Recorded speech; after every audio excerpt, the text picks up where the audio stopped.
All right, hey guys, I just watched Alone Season 9, Episode 2 last night, so I had a few thoughts I'd share. The first is, we saw Timojin, who, I met in Virginia, spent a couple days down there with him. Really cool guy, really smart. He's going to have he's going to be a lot of fun to watch, and he's got a whole different, a slightly different angle than is typical, because he's not your typical survivalist with his background and his being a doctor and all that. You got a little bit different approach, which is always fun to see. And so we already saw that by him building a Dakota fire pit, which is really cool to see. Something nobody's done on the show yet, and I'm excited to see how it works out for him. He found some good clay to work with and build. I'm really interested to see how he likes living long term in a shelter with a Dakota fire pit, and if how he gets all the kinks working out and stuff. We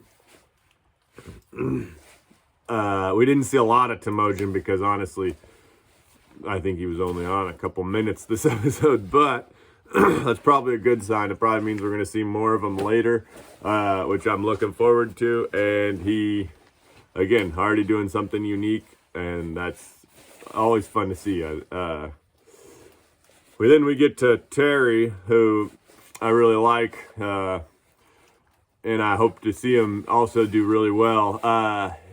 He starts out, shows him getting his, he had a dry tinder bundle, which is always smart, but somehow it got left out, got wet, and he's stuck in that really wet conditions trying to build a fire, which he struggles with. Of course, you can, of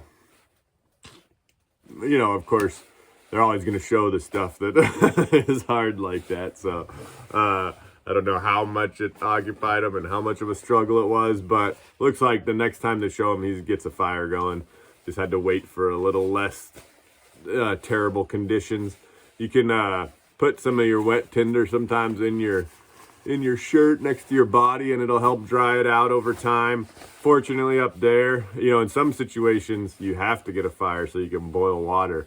Up there, when it's raining that hard, you can probably catch your first day's water in the tarp. So anyway, he makes it through, and it just goes to show, of course, it's not your failures out there that define you, it's your response to them. And like I said, he's got a fire going the next morning, so it's discouraging and annoying, and of course they're going to show it on TV if you're struggling getting a fire. But in the morning he gets one, and then he gets out and gets to fishing, and he talks about being in a big multi-car pileup back in the day, and that kind of having him shift his whole priorities in life and what he spends his time doing.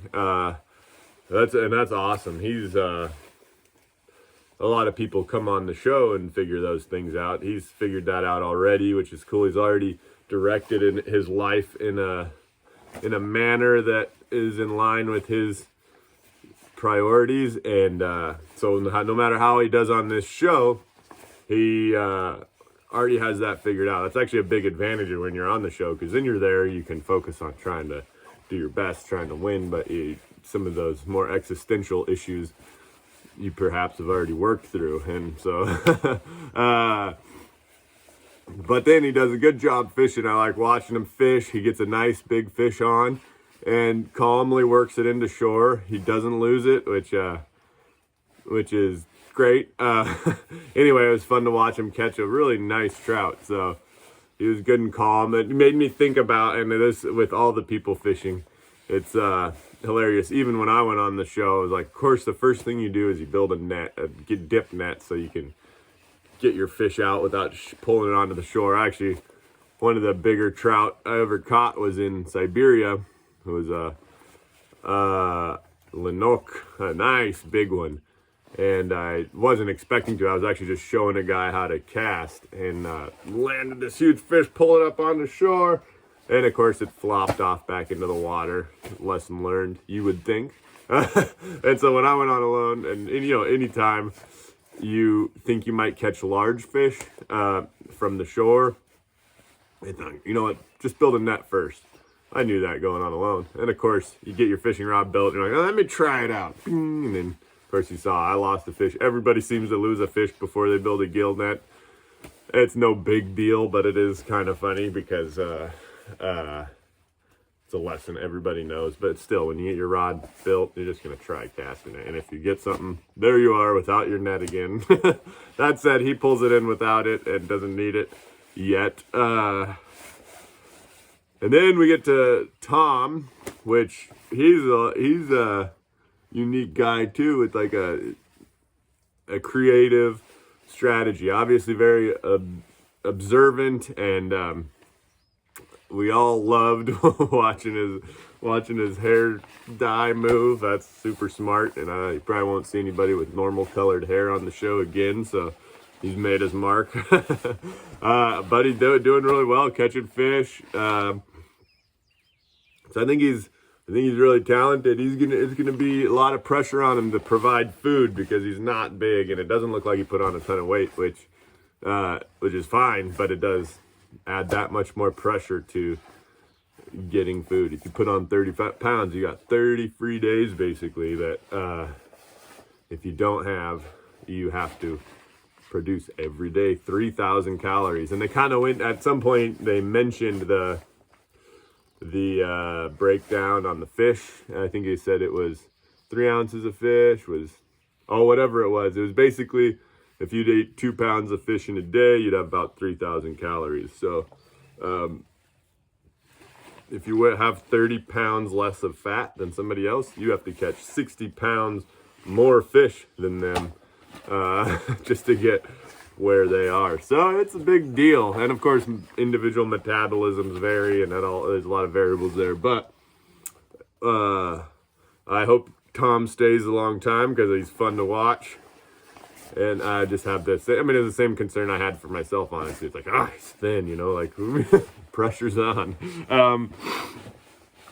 Adam, I don't think he'll have any problem being alone. He's, boated across the ocean. So I don't think being alone will be Adam's problem. I think he's really set to, again, I think we talked about this last time, but once you have that experience already, it's kind of in your wheelhouse. And so some of those surprise, maybe mental or emotional things you might have to work through, if you've already had to work through them before, it's actually not as hard.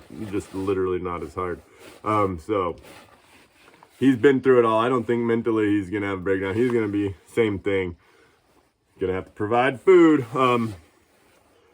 Nice. He built a really nice shelter. I really liked his shelter because he built it quickly and it looks pretty sealed, pretty efficient. I don't know what kind of a fire situation he has in there, which you're gonna want in those wet conditions to be able to dry your stuff out. But he lined the boughs on the top to keep the wind from flapping. It also holds snow, so as snow comes down and builds up, it'll hold that insulatory layer on. He's really focused on getting a bear, which I really like. So we'll see how that works out for him. What did I write here? It's always, yeah, you always have a plan A and you try to make that happen. His plan A is definitely bear, which quite honestly was mine also. But that didn't happen. Fishing didn't happen early for me. So, you kind of have to shift gears and go with the flow, but it's a great plan A. And he's seeing bear sign. He took a couple shots at a grouse and missed, lost his arrows. Honestly, it's a risk you have to take. I noticed he didn't have flu fletchings on his arrows, which are, of course, helpful in that situation. I didn't actually either. I kind of went to my boiler at the last minute to get the flues made, and for some reason he couldn't get them to fly right. So anyway, long story. But so I went out without flues also on my arrows. You just have to be more careful about where you line up your shots and such, and you will lose an arrow here and there, but you got to take the shots. You can't be passing opportunities being worried about your arrows, unless it's really high risk. You just have to try to line it up, try to figure it out. That moss will suck your arrows in though, and you definitely will lose some.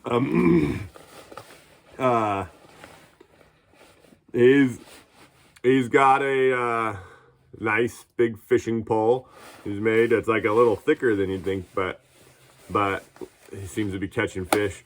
Early on, they were showing a lot of his like little failures here and there, which I always pay attention to because I know whoever lasts, seems like the winners, they always try to like overemphasize their failures. Not every season. I've seen some seasons where they seem like season 7, they didn't do it quite as much. I know with me and on Clay's season, we had a really similar editing pattern. It seemed like where early failure, whatever. There's a pattern there, and I always try to recognize it. Adam, we see they were showing his failures early and stuff, but they also showed him succeed a bunch. Anyway, I think they've kind of figured out that people are a little bit onto him, and they mix it up a bit. So there's no guessing yet based on their edit who's gonna win or anything. But it is anyway. Adam was fun to watch. So far, as for the early shelters, what I really like about Adams is it was quick. It seems airtight, basically, and it's good size, not too big. So I don't know, again, what his fireplace situation is, but all in all, I liked his shelter. Then we go to Jacques, who catches a nice fish early on. That's exciting. This is where they show you, the calorie breakdown of fish. So with Jacques, of course, spoiler alert, of course, he taps out this episode, and it makes you think a lot. He's a young guy. He's overcome a lot in his life. It's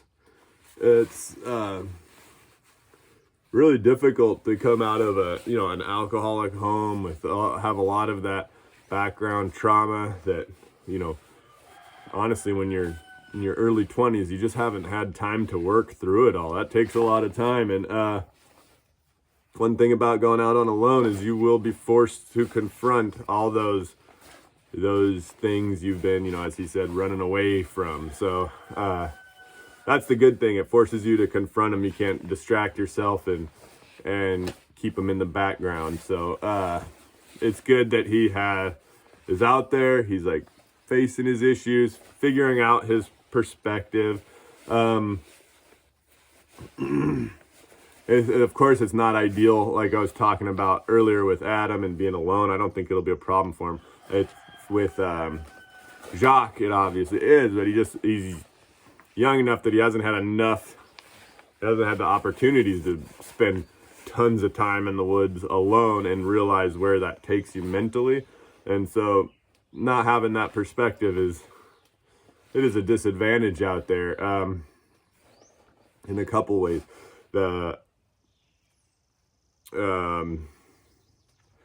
Let's see, what did that make me think about?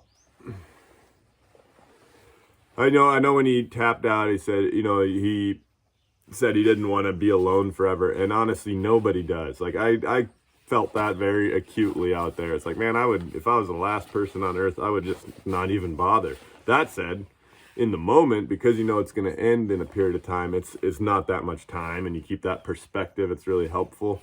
I think that has come with me because I've had a lot of years an experience over time that's taken me away from loved ones for long periods of time and brought me back, and you understand how those relationships work. I think Jacques hasn't had literally just enough time, and this alone was probably a big growing experience for him, but to go away, be gone, and realize that separation is finite. He'll come back. 3-6 months in the scheme of things isn't the end of the world. It doesn't mean that you're alone forever, but honestly, there's just a lot to work through while you're out there. I think, of course, shooting the squirrel is just and being upset by that it's of course less a reflection on the squirrel and more pointing towards those other issues that being alone for a long period of time will force you to confront. It is interesting to think, to think about our place in the cycle of life, and man, we got to kill in order to live, and this and that. But that is just our place in the world. When you live with the natives, it was very striking how much a part of the cycle of life they feel. You feel when you're with them. It's like, you're always with reindeer. They're always dying. You're always killing other. It's just, it's like living on a farm. Very much relate to that cycle of life. And yeah, that's just a part of it. Life is beautiful and tragic and complicated. So he's just got a lot of those things to work through. And he had a couple weeks out there by himself to think about all those things. And what an advantage as a young guy to have that chunk of time to be able to understand your priorities. I'm sure with more and more time, he'll be able to, come back to him in 10 years, put him in the same situation. Honestly, he'd probably be able to last longer because he'll have learned vital lessons that sometimes you just need time to learn. But it's a lot to overcome a difficult childhood like that. And there's no doubt it comes with a certain amount of mental work and baggage that you have to work through. And it looks like he's doing that, and I'm glad he's got his girlfriend, his family back home, his dog to go back to and be support for him. So anyway, good job, Jacques. Way to push yourself, and I hope the lessons you get there are really valuable in your whole coming life. And hopefully for your family, you can be the parent that maybe you didn't have.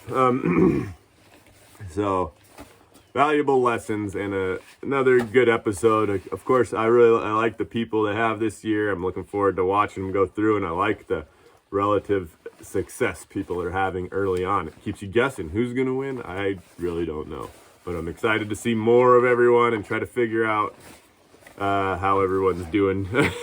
Anyway, thanks for watching. Cheers, guys.